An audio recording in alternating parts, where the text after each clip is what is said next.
Bangladesh cricket বোর্ডের BCB সভাপতি ফারুক আহমেদের পরিচালক মনোনয়ন বাতিল করেছে জাতীয় ক্রীড়া পরিষদ এনএসসি। বৃহস্পতিবার 29 মে রাতে জাতীয় ক্রীড়া পরিষদ প্রকাশিত এক বিজ্ঞপ্তিতে এ তথ্য জানানো হয়। প্রত্যাহারের কারণ হিসেবে দেখানো হয়েছে 8 পরিচালকের তার প্রতি অনাস্থা ও বিপিএল নিয়ে জাতীয় ক্রীড়া পরিষদের তদন্ত প্রতিবেদন। এর আগে বাংলাদেশ ক্রিকেট বোর্ডের বিসিবি সভাপতি ফারুক আহমেদের বিরুদ্ধে অনাস্থা জানিয়ে চিঠি দেন বিসিবির 8 পরিচালক।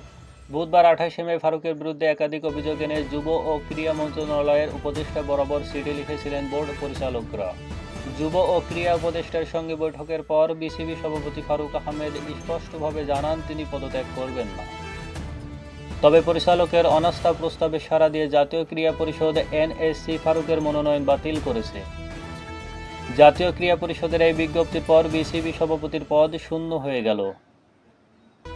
এখন নতুন কেউ বিসিবি সভাপতি হবেন। উল্লেখ্য, গত বছরের আগস্টে ছাত্র আন্দোলনের তোপের মুখে পড়ে দেশ থেকে পালিয়ে যান প্রধানমন্ত্রী শেখ হাসিনা। তারপর সরকারের বিভিন্ন মহলে পরিবর্তন হয়। তারই ধারাবাহিকতায় পরিবর্তন হয় বাংলাদেশ ক্রিকেট বোর্ডেও।